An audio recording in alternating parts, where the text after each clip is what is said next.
Ahojte. Dneska sa pozrieme na ďalší produkt spoza veľkej mláky, konkrétne bude sa jednať o kanadskú značku Paradigm. Prišiel nám tento krásny subwoofer S10, nie je príliš veľký, ale za to výkonný, takže pozrieme sa, čo sa nachádza vnúka v balení.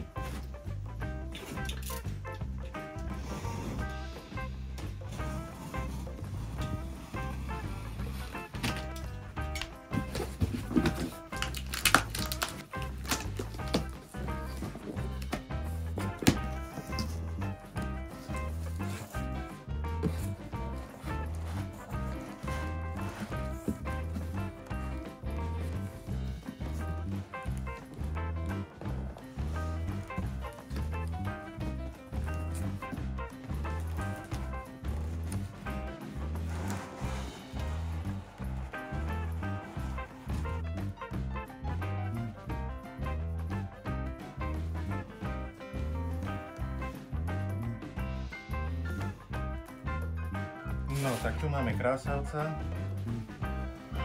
Ako som spomínal, subwooferík nemá veľké rozmery, aj napriek jeho nie zrovna veľkým rozmerom má impozantný výkon.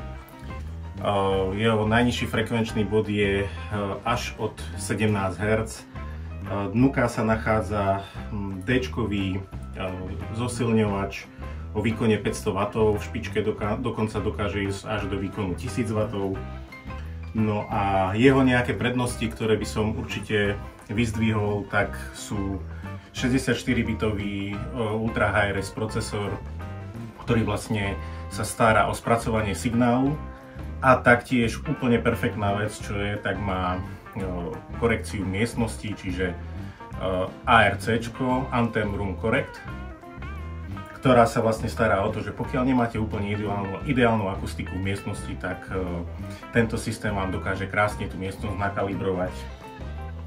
No, pozrieme sa ešte na prednú stranu subwoofera, ako nám subwooferík vyzerá spredu. Priklieme si ho. Ako som spomínal, nachádza sa v prednej časti 10-palcová, čiže 254 mm basová membrána s vysokým zdvihom, a vďaka tomu ten subwoofer má fakt obrovskú účinnosť na jeho kompaktné rozmery.